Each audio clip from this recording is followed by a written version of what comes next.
Bismillahirrahmanirrahim. Elhamdülillahi Rabbil alemin.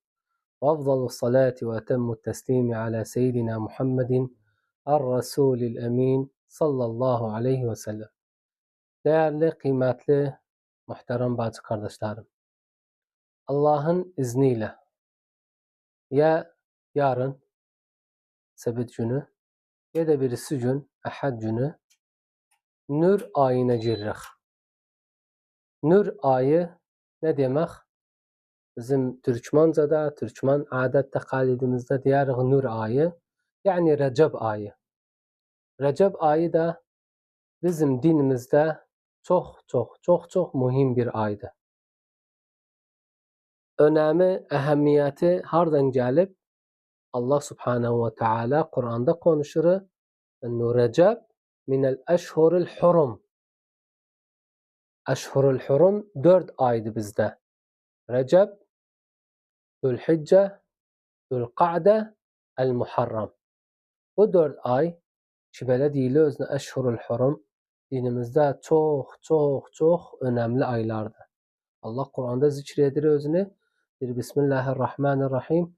İnne iddetəş-şuhuri indallahi 12 şehran fi kitabillah minha arba'atun hurum.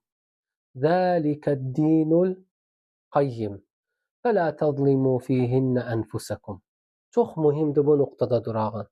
Allah Subhanahu ve Teala bu 4 ayda Eşhurul Hurum'da ki belə Recep birincisi de diyağın, yarın ya da birisi gün Recep'e giririk. Allah ne istir bizden?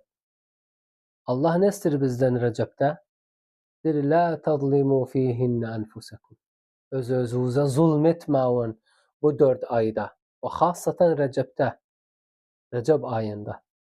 Eydi bir Müslüman öz-özüne necə zulmeder? Ya Rabbel alemin. Der eğer günah etse, eğer ısrar etse masiyata, eğer terk etmese zunubu, eğer terk etmese maasini, galet işleri, o Müslüman öz-özüne zulmedir. فَلَا تَظْلِمُوا ف۪يهِنَّ أَنْفُسَكُمْ.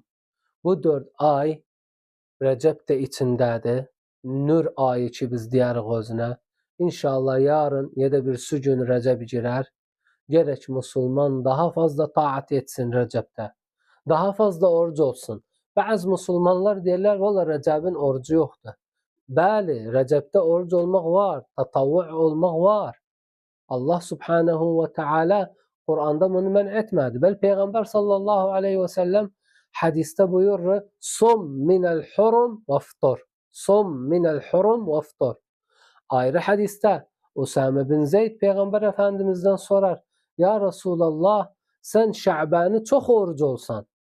Ve sahabi Usame bin Zeyd Peygamber Efendimiz'den sorar. Ya Resulallah, neden sen Şaban'ı çok orucu olsan? Peygamber Efendimiz bu sahabinin cevabını verir. Der Şaban beyne Recep ve Ramazan şehrun yağfulun nasu anhu. Bakın hadisin anlayağın Peygamberin həkatını sallallahu aleyhi ve sellem.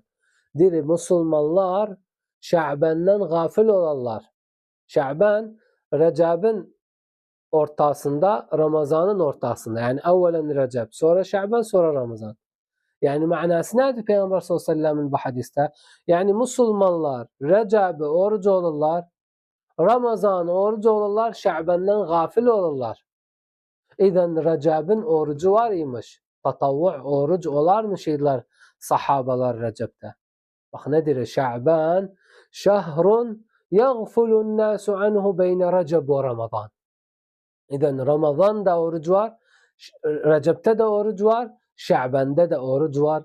Peygamber sallallahu aleyhi ve sellem bunu açıklar sahabiye ve bu ayda, Recep ayında, Nur ayında Müslüman daha fazla taat, daha fazla ibadet edebilirse bir gün yok bir gün oruç olsun. Bir gün oruç olsun, o bir gün iftar etsin. Bir gün oruç olsun, o bir gün iftar etsin.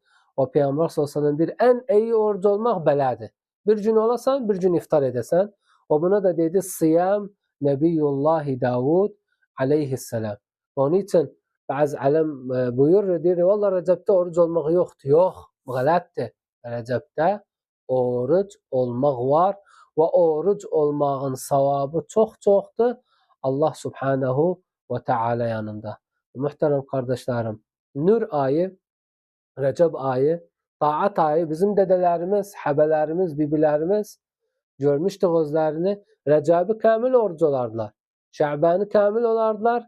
Ramazanı da kamil olardılar. Belə bir himmətdəydilər taatda, belə bir himmətdəydilər ibadətdə. Allah o himməti də bizə versin. Allah taatımızı kabul etsin. İbadatımızı kabul etsin.